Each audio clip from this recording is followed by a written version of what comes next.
En este video vamos a hacer el estudio analítico y la representación gráfica de una función logarítmica.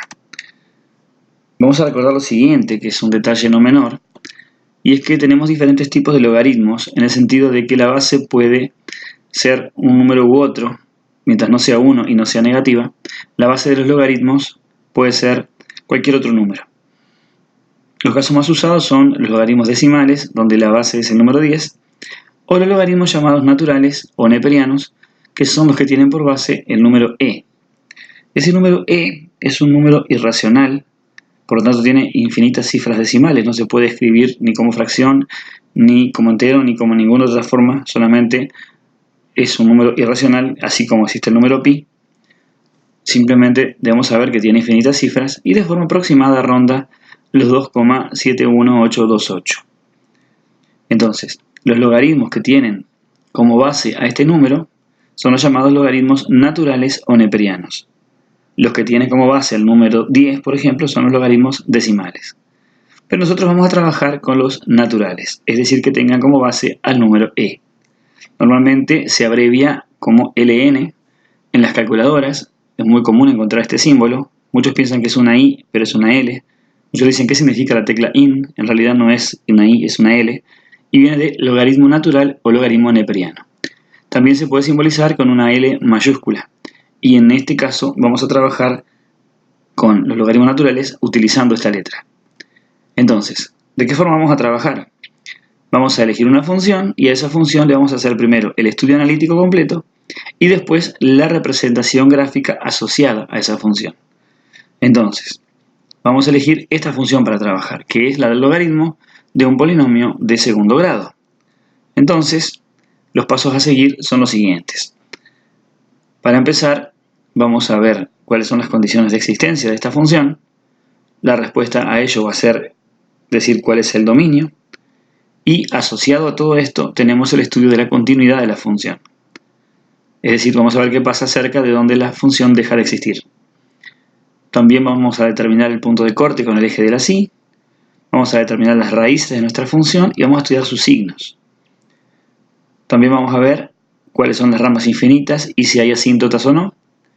Y vamos a trabajar con las derivadas primera y segunda para obtener información en cuanto a si hay crecimiento o decrecimiento, en qué intervalos sí, en qué intervalos no. Y si hay algún extremo, es decir, máximo o mínimo relativo. Con la derivada segunda vamos a ver qué concavidad presenta la función, la gráfica de la función, en diferentes intervalos. Y si hay o no algún punto de inflexión, que es donde cambia la concavidad. Entonces, vamos a comenzar por el primer punto, que es la existencia, el estudio de la existencia. El logaritmo como operación tiene como condición que se puede calcular solamente a números positivos. Por lo tanto, el polinomio este, que recibe el nombre de argumento o también de logaritmando, tiene que ser positivo. Es decir, si tenemos una función que es el logaritmo de una función, esa nueva función tiene que ser positiva. Por lo tanto, la condición de existencia que tenemos que imponer aquí es que 2x al cuadrado menos x tiene que ser estrictamente positivo. Con eso aclaro que no está correcto si pusiéramos mayor o igual a 0, sino que esta desigualdad tiene que ser estricta. No está incluida la igualdad como opción, porque el logaritmo de 0 tampoco existe. Ahora bien, para estudiar si esto es positivo o negativo y en qué intervalo, necesitamos estudiar el signo de esta función polinómica. Para estudiar el signo de una función polinómica necesitamos sus raíces. Y las raíces, como es de segundo grado, normalmente las hacemos a través de la fórmula de Bhaskara. Pero en este caso, si ustedes se fijan, tenemos el coeficiente del término de grado 2, que es 2, y el de grado 1, que es menos 1. Pero vale 0 el término independiente, porque no está presente. Por lo tanto, se puede resolver esta ecuación de una forma mucho más sencilla, y no es usando la fórmula de Bhaskara, sino que aplicando directamente que una raíz es 0 y la otra es igual al opuesto de b sobre a. Como a vale 2 y b vale menos 1, menos b sobre a es el opuesto a menos 1, que sería 1, dividido 2. Por eso nos queda 1/2. Y la otra raíz es 0 por no tener término independiente. Por lo tanto, las dos raíces de este polinomio son 0 y 1/2. Ahora bien, la condición es que este polinomio debe ser mayor a 0, por lo tanto no puede ser 0. De ahí es que se puso aquí distinto y aquí también se puso distinto en lugar de igual. Entonces, vamos a estudiar el signo de este polinomio. Colocamos las dos raíces, 0 y 1/2. Acá sí coloqué 0 por encima y 0 por encima de 1/2 también, porque estamos estudiando el signo del polinomio. Esto no es signo de la función logarítmica, sino que simplemente del polinomio. Por lo tanto, para este polinomio, el 0 y el 1/2 son raíces. Por eso es que se escribió 0 y 0.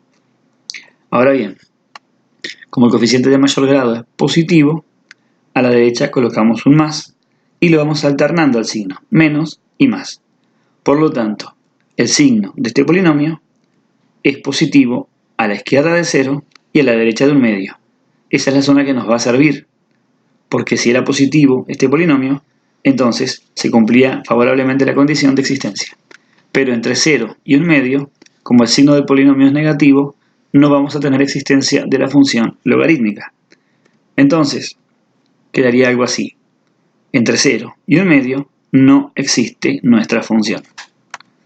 Por lo tanto, el dominio de nuestra función, que es la expresión como resultado al estudio de la existencia, es que a la izquierda de 0 tenemos parte de nuestro dominio y a la derecha de 1/2 también. Y eso lo plasmamos como está aquí, a través de la unión de dos conjuntos. Uno va desde menos infinito hasta 0, es un intervalo abierto porque no incluye el 0, y el otro es desde 1/2 hasta más infinito, es decir, la parte derecha. También en este caso estamos hablando de un intervalo abierto, por eso escribimos paréntesis curvo, porque no está incluido el 1/2 ni el 0 como parte del dominio de la función, ya que ahí no existe el logaritmo porque esos valores anulan el polinomio de segundo grado. Entonces, una vez que tenemos estudiado esto, tenemos que pasar al estudio de la continuidad de la función.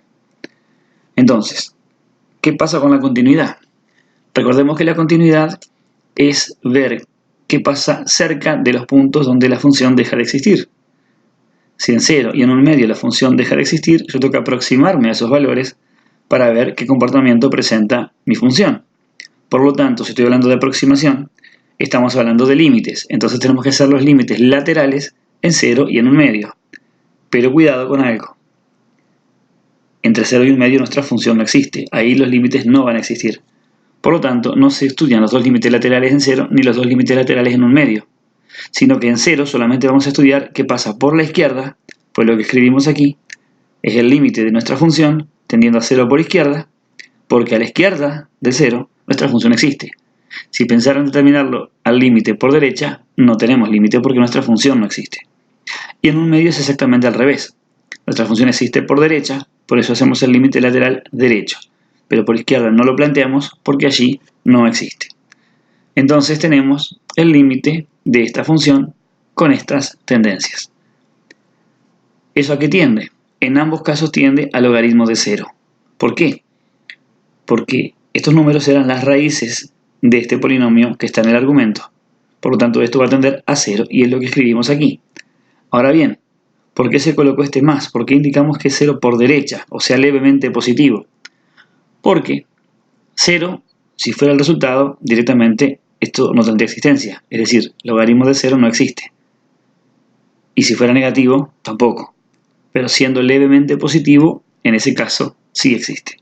Por eso lo indicamos de esa manera. Entonces, para entender qué va a dar eso, repasemos un poquito esto. Aquí tenemos una función típica logarítmica, la más sencilla de todas, logaritmo natural de x.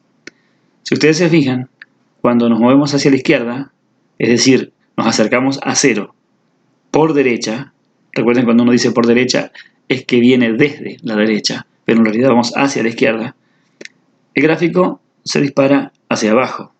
Quiere decir que el límite de la función esta logarítmica, cuando x tiende a 0 por derecha, es menos infinito. Es lo que está escrito aquí abajo. Y esto es lo que necesitamos para responder lo que estábamos estudiando recién. A medida que nos acercamos a 0 por derecha, el logaritmo tiende a menos infinito. Y es lo que colocamos aquí. Tiende esto a menos infinito. En ambos casos de la misma forma.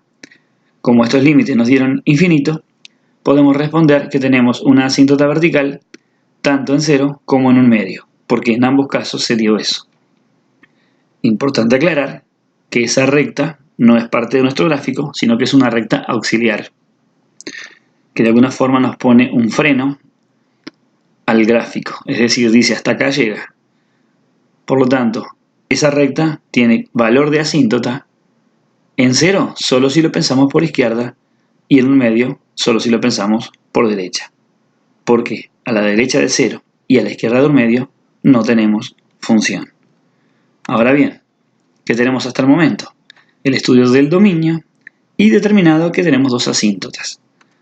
Entonces, si vamos a ver el esquema de los pasos a seguir, tenemos completada recién la primera parte, el primer paso que está marcado aquí. Nos queda entonces el corte con el eje de la Y y las raíces y los signos, porque el primer punto ya quedó resuelto. Entonces, vamos a ver qué pasa con el corte con el eje de la Y, lo que normalmente llamamos f de 0. Y bueno, si sustituimos por 0 aquí, nos queda el logaritmo de 0 y eso no existe. No se puede determinar un número real que cumpla con esta condición. Cosa que ya sabíamos, porque 0 era un punto donde nuestra función no existía. Entonces vamos a pasar al siguiente ítem, que es el de las raíces y los signos. Y aquí tenemos la regla para la determinación de raíces. ¿Cuál es? El logaritmo de 1 vale 0. Por lo tanto, si nuestra función es logarítmica, para que ella valga 0, este argumento tiene que valer 1. Es decir, si tengo el logaritmo de una función y me tiene que dar 0, esta función tiene que ser 1. O lo que es lo mismo, si pasamos el 1 restando para el primer miembro, nos queda que para hallar las raíces tenemos que expresar que a la función esta, la del argumento, le restamos 1. Recuerden que argumento es la función a la que le hallamos el logaritmo. Por lo tanto, a 2x al cuadrado menos x le vamos a tener que restar 1 y a esa expresión que nos quede la igualamos a 0 para hallar las raíces de esta función. Es lo que dice aquí. Fíjense que si le restamos 1 a 2x al cuadrado menos x, nos queda 2x al cuadrado menos x menos 1. Y eso lo igualamos a 0 y eso debemos resolver. Por ser un polinomio de segundo grado, completo, ya que tiene a, b y c, utilizamos la fórmula de Bhaskara para hallar sus raíces y nos da dos resultados, 1 y menos 1 medio. No me voy a detener en este proceso porque asumo que saben resolver una ecuación de segundo grado. Entonces, tenemos las dos raíces, 1 y menos 1 medio. Con esto ya calculado, podemos estudiar los signos. Entonces vamos a ver cómo se estudia el signo de una función logarítmica. Y aquí también tenemos una regla, es una propiedad de los logaritmos. Si tenemos que saber el signo de una función logarítmica en una determinada base, la regla nos dice que eso es igual al signo de esta división. Fíjense qué es lo que tiene esta división. El numerador es el argumento menos 1, es decir, la función esta menos 1. Y como divisor, la base menos 1, que sería la base de aquí. Esa es la regla para los signos de una función logarítmica genérica. Pero en este caso particular estamos trabajando con un logaritmo natural, donde la base está bien clara y es el número e.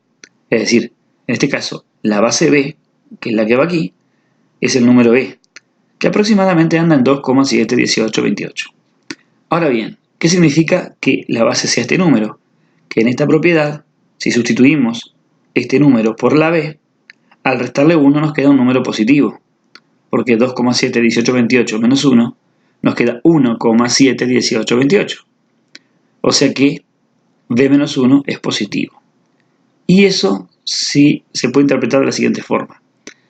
Fíjense, el signo de una división es de lo que estamos hablando. Y tenemos que el divisor es positivo cuando trabajamos con este tipo de logaritmos. Entonces, si el numerador de esta fracción es positivo, más sobre más nos da más. Pero si el numerador es negativo, menos sobre más nos da menos. Quiere decir que, por ser positivo el denominador, el signo de toda la división coincide con el signo solo del numerador. Si este es positivo, todo es positivo. Si este es negativo, todo es negativo, por ser positiva la parte que divide. Entonces, simplemente se reduce a tomar el signo de esta parte. Por eso, si estamos trabajando con un logaritmo natural, es decir, si tenemos el logaritmo de una función, el signo de ella va a ser igual simplemente al signo de la función que está en el argumento menos 1, que es lo que dice acá. Por lo tanto, si tenemos logaritmo natural de una función, estudiamos el signo de este argumento menos 1. Entonces, hay otro detallecito que no debemos pasar por alto. Pensemos un poquito en el caso puntual que estamos trabajando. Nuestra función que es argumento es un polinomio, que no tiene ninguna limitación para el estudio del signo, porque los polinomios existen para cualquier número real. Y si le restamos 1, va a pasar lo mismo, no me va a cambiar eso. Podrá cambiar el número, pero de todos modos va a existir siempre. Y estamos diciendo que el signo de la función logarítmica coincide con esto. Ahora bien, hay un detalle a aclarar. Coincide el signo mientras la función exista. Por lo tanto, hay que considerar el estudio de la existencia previo que ya se hizo. Así que entonces, la existencia de la función logarítmica debe ser considerada a la hora de estudiar el signo. Es decir, cuando vamos a hacerlo en la práctica, primero estudiamos el signo de esta expresión, o sea, f de x menos 1, sin considerar la existencia, y una vez que hayamos colocado los signos en su lugar, le agregamos por encima las condiciones de existencia, porque no nos van a afectar el signo, simplemente que la función exista o no. Entonces, esa regla es clave y la vamos a ver a través del ejemplo práctico, ¿no? Entonces, veamos aquí qué pasaba. Tenemos entonces las raíces, ¿sí?, de nuestra función menos 1, que eran 1 y menos 1 medio. Entonces vamos a estudiar el signo de esa función menos 1, que es lo que está acá. Si tengo menos 1 medio y 1, los colocamos en este eje. Como el de mayor grado es positivo, comenzamos con más y empezamos a alternar menos y más. Este es entonces el signo de f de x menos 1, que coincide con el del logaritmo, pero no tiene considerada la existencia. Se la agregamos luego. Entonces recuerden que la existencia era esto, que entre 0 y 1 medio no teníamos función. Por lo tanto ahora le vamos a agregar esto. Si combinamos esas cosas, el signo del polinomio con la existencia, nos resulta esto. Fíjense, a la derecha de 1 era positivo. Sigue siendo positivo. Entre 1 medio y 1, el signo estaría en esta zona, fíjense, es negativo, y nos quedó negativo. Pero entre 1 medio y 0 no existe nuestra función. Ahora, a la izquierda de 0, estamos hablando de esta zona, el signo es negativo, por eso quedó colocado el negativo. Y a la izquierda de menos 1 medio, era positivo y quedó el positivo. Por lo tanto, lo único que fue modificado, si se fijan aquí, es que de este signo que está en la primera zona, en el primer dibujito, en el primer esquema, simplemente se le agregó que no existe entre 0 y 1 medio, pero los signos no se cambiaron para nada. Entonces, para evitar confusiones, siempre recomiendo que primero lo hagan al signo simplemente con las raíces del logaritmo y a la existencia la agreguen después. Entonces, ¿qué tenemos hasta el momento? Tenemos estudiada la existencia, el dominio y la continuidad. Hicimos el corte con el eje de la psi, que no existía, y determinamos las raíces y los signos. Ahora nos toca el paso de las ramas infinitas y asíntotas, y eso se hace con este esquema. Este esquema dice qué es lo que tenemos que hacer. El primer caso es hacer este límite de nuestra función para más y menos infinito. Y acá hago una observación. Muchas veces las funciones logarítmicas no existen o para más infinito, o para menos infinito, o para ambos. En esos casos hay que tener en cuenta qué límites vamos a usar. Si por ejemplo para más infinito nuestra función no existe, entonces hagamos el límite solamente para menos infinito. Si para menos infinito nuestra función no existiese, solamente lo hacemos para más infinito. Pero si nuestra función no existiese ni para infinito positivo ni negativo, entonces directamente no hacemos este paso, pues ramas infinitas no va a haber. Entonces, no se hace. En este caso existe tanto para más infinito como para menos infinito, por eso sí lo vamos a hacer. Entonces sacamos el límite de nuestra función, que es esta, cuando x tiende a más y menos infinito. ¿Qué es lo que nos queda entonces? Y bueno, sustituimos, o mejor dicho, nos quedamos con el término de mayor grado, fíjense, ya sea más o menos infinito, al elevarlo al cuadrado, nos queda positivo, por 2 es positivo, y el logaritmo de algo positivo infinito tiende a más infinito. Por lo tanto, si miramos este esquema, lo que nos queda es lo siguiente. Fíjense, hicimos este límite y nos dio infinito. El esquema dice que hay que calcular ahora este límite llamado m, que es el límite del cociente entre la función y x. Entonces vamos a hacer eso. Nuestra función, que es esta, dividido x. Vamos a ver el límite de esto. ¿Por qué se colocó 0 aquí? Por lo siguiente. Ya vimos que la parte superior tiende a infinito. Y x también tiende a infinito. Ambas tienden a infinito. Pero este es un infinito de tipo logarítmico. Y este es un infinito de tipo potencial, porque es un polinomio. Si bien es un solo monomio, tiene un solo término, pero es de tipo polinómico. Y cuando comparamos, es decir, cuando estamos dividiendo un infinito logarítmico y uno potencial, se dice que el logarítmico es de menor orden que el potencial. Por lo tanto, siempre que comparemos dos infinitos de este tipo, va a dar 0 si en el numerador tenemos el logarítmico, porque es de menor orden que el del denominador. Por eso nos queda 0 entonces este valor. Si vamos al esquema, hicimos el límite m, nos dio 0. Por lo tanto, tenemos una dirección asintótica paralela al eje x. ¿Qué significa eso? Significa que la función tiene un gráfico que se va a empezar a achatar a medida que nos alejamos infinitamente. Lo escribimos de esta forma, ¿sí? Una manera abreviada, dirección asintótica paralela al eje OX. Significa eso, que tiende a achatarse hacia la izquierda y hacia la derecha en este caso, porque era para ambos límites. ¿Qué tenemos hasta el momento entonces? Tenemos el dominio, que hay dos asíntotas verticales, que no existen 0, tenemos ya el signo determinado y tenemos de las ramas infinitas dirección asintótica paralela al eje OX. Tenemos entonces hecho hasta las ramas infinitas. Lo que nos falta del análisis es el estudio de la derivada primera y de la derivada segunda, junto con sus signos que nos van a determinar cómo varía la función en cuanto a crecimiento, decrecimiento y concavidad. Entonces vamos a trabajar con la derivada primera. Es un logaritmo. La derivada de un logaritmo de una función es la derivada de esa función sobre la función, u' sobre u. Es muy sencilla, fíjense que simplemente hay que derivar el argumento. Es decir, 2x al cuadrado menos x hay que derivarlo y eso nos va a quedar en el numerador. Y en el denominador queda la función. O sea, 2 por 2, 4, baja un grado esto, nos queda 4x. Y la derivada de menos x es menos 1, porque es el coeficiente que va delante de la x y baja esto un grado. De ahí que queda 4x menos 1. Sobre el argumento que es 2x al cuadrado menos x. Y listo, con esto quedó obtenida la derivada primera. Si vamos a estudiar la existencia, como es una división, tenemos que este divisor no puede ser 0. Ya conocemos sus raíces porque las calculamos en pasos anteriores. Una era 0 y la otra era 1/2. Así que la x no puede ser ni 0 ni 1/2. En cuanto a raíces de este cociente, recuerden que todo cociente para que dé 0, ¿sí? La única condición es que el numerador dé 0. Por lo tanto, igualamos 4x menos 1 a 0 y despejamos x. El 1 pasaría sumando, el 4 dividiendo y nos queda entonces un cuarto. Tenemos entonces la existencia estudiada de esta función derivada y las raíces. Entonces, para hacer el signo de la derivada, planteamos lo siguiente. Colocamos sobre un eje los valores del numerador, o sea, las raíces del numerador, que son las raíces de la derivada, y las raíces del denominador, que son los puntos de no existencia.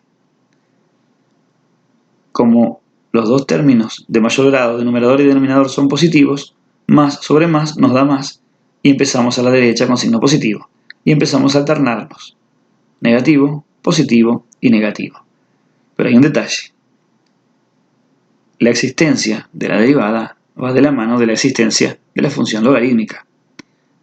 O sea, estas condiciones de existencia que están marcadas acá son las que salen directamente de la expresión de la derivada.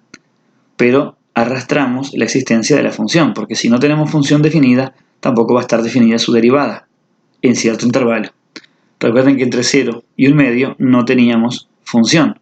Por lo tanto, no tiene sentido escribir que la derivada tiene signo, porque si no tenemos función, tampoco tenemos derivada entre 0 y 1/2. Entonces, si lo pasamos en limpio nos queda esto. Fíjense, esta zona entre 0 y 1/2 no existe. Pero conservamos el signo que ya teníamos calculado, positivo a la derecha de 1/2 y negativo a la izquierda de 0. La interpretación para la derivada es esta. Esta zona no existe, y acá por ser negativo el signo de la derivada primera es decreciente, y acá por ser positivo es creciente. Como pueden ver, no tenemos ni máximos ni mínimos en esta función. Entonces ahora tenemos que pasar a la derivada segunda. Para eso dejamos anotado acá arriba la derivada primera porque es la que vamos a derivar. Recuerden que la derivada segunda es la derivada de la derivada primera. Y bueno, por ser una división, nos queda derivada del numerador, 4. Por el denominador, 2x al cuadrado menos x, menos. Ahora al revés. Derivamos el numerador, dejamos el numerador como está y derivamos el denominador. Y después eso queda dividido el denominador al cuadrado. Fíjense una cosa curiosa. Siempre que estamos haciendo la derivada segunda de una función logarítmica, nos va a quedar un producto donde tenemos estos dos factores iguales. Porque claro, el numerador era la derivada del denominador. Y justamente acá estamos poniendo eso. El numerador y la derivada del denominador. Y coinciden, porque son los mismos. Ahora bien, hacemos acá las multiplicaciones que están indicadas, aplicamos propiedad distributiva. 4 por 2x al cuadrado nos queda 8x al cuadrado. 4 por menos x es menos 4x. Y ahora hacemos la distributiva de este segundo término, teniendo en cuenta que vamos a restar. 4x por 4x son 16x al cuadrado. Pero como estamos restando, ponemos menos 16x al cuadrado. 4x por menos 1 nos da menos 4x. Pero como estamos restando, ponemos más 4x. Menos 1 por 4x nos da menos 4x. Pero como estamos restando, de vuelta, más 4x. Y menos 1 por menos 1 da más 1, pero como estamos restando nos queda menos 1. Simplificamos menos 4x con 4x porque esto se cancela ya que tienen signos opuestos. Y sacamos el limpio. 8x al cuadrado menos 16x al cuadrado es menos 8x al cuadrado. En primer grado nos queda este 4x solamente que lo dejamos aquí. Y término independiente solamente menos 1. El denominador no se trabaja, queda simplemente escrito de esta forma. Y ya tenemos entonces la expresión en limpio de la derivada segunda que es esta. Ahora bien, con esta derivada segunda vamos a estudiar entonces la existencia y sus raíces para poder estudiar el signo.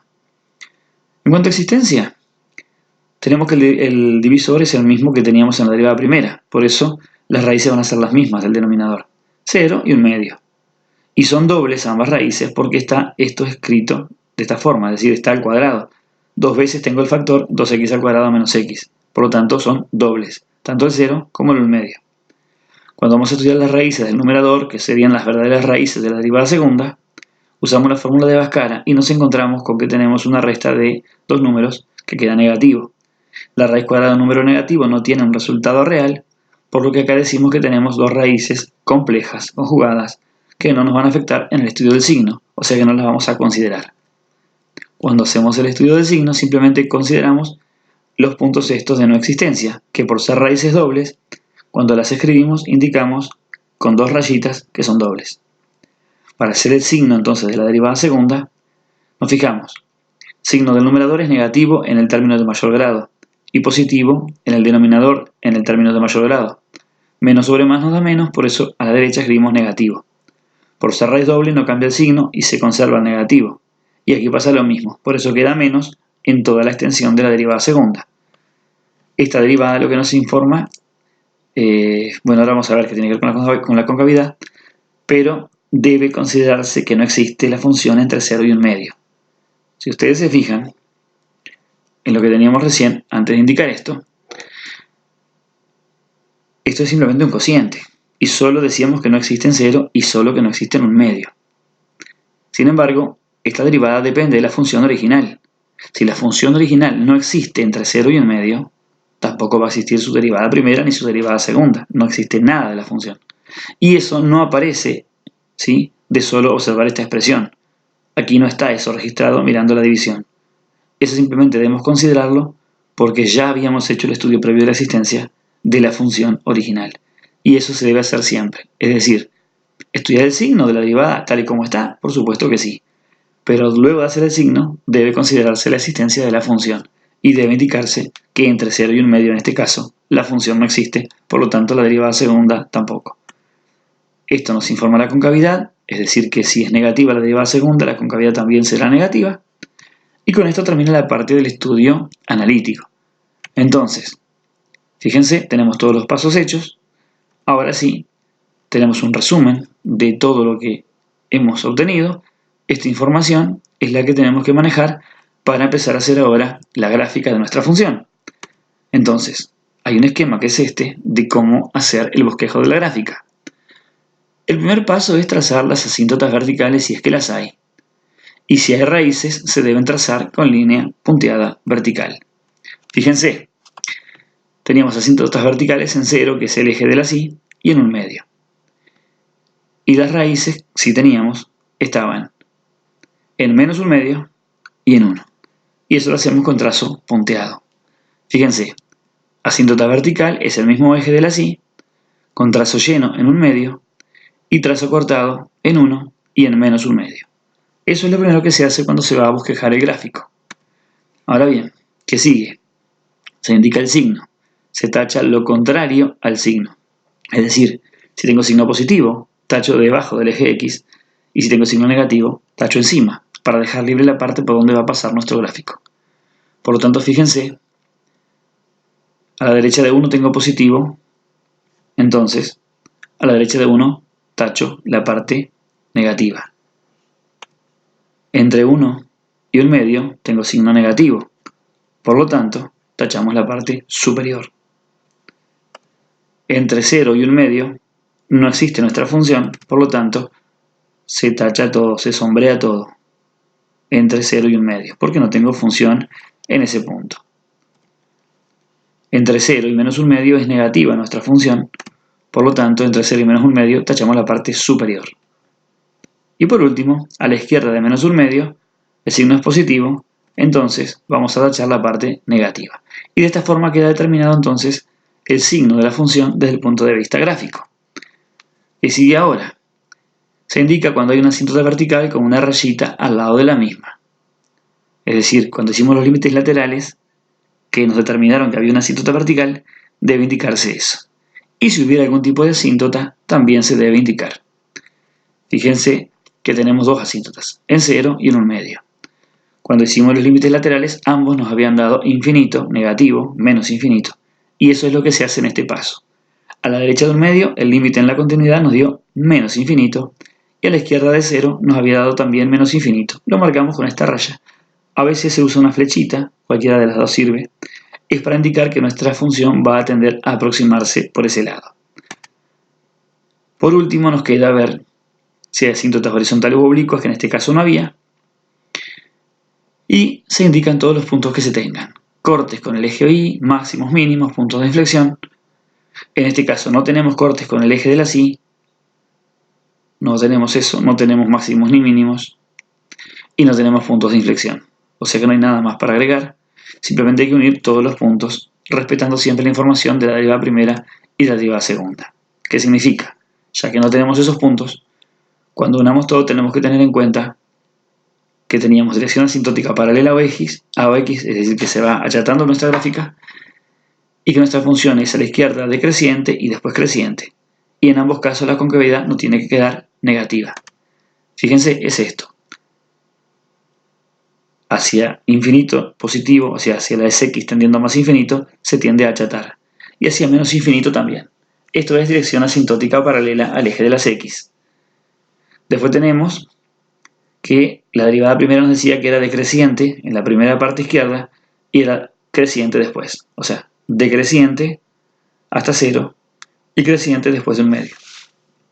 Y la concavidad que nos informó la derivada segunda en los dos casos era negativa, que es lo que se puede ver aquí. Entonces con esto damos por finalizado el estudio analítico y la representación gráfica de una función logarítmica. Si bien vamos a subir algún otro ejemplo en este canal, pero para esta función queda esto aquí terminado. Si hay dudas o consultas, pueden hacerlo en la caja de comentarios. Un gran saludo para todos. Gracias.